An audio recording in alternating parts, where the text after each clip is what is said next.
अस्सलाम वालेकुम, welcome, खुशामदीद and मरहबा बीजी के किचन में। फ्रेंड्स, आज आप ये जो देख रहे हैं ये है कावा।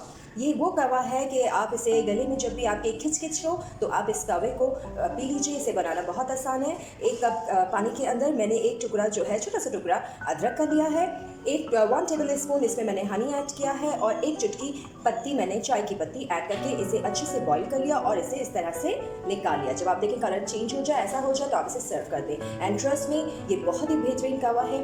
गले में खिचखिच हो या हल्की आपको खांसी होने लगी तो आप ये बना के और फौरन इसे पी लीजिए। आई होप आपको मेरा ये वीडियो अच्छा लगा होगा और इसे जरूर ट्राई कीजिएगा। It's a very effective, trust me. And share my this video with your friends and family. Take care yourself. BG kitchen. अल्लाह हाफिज।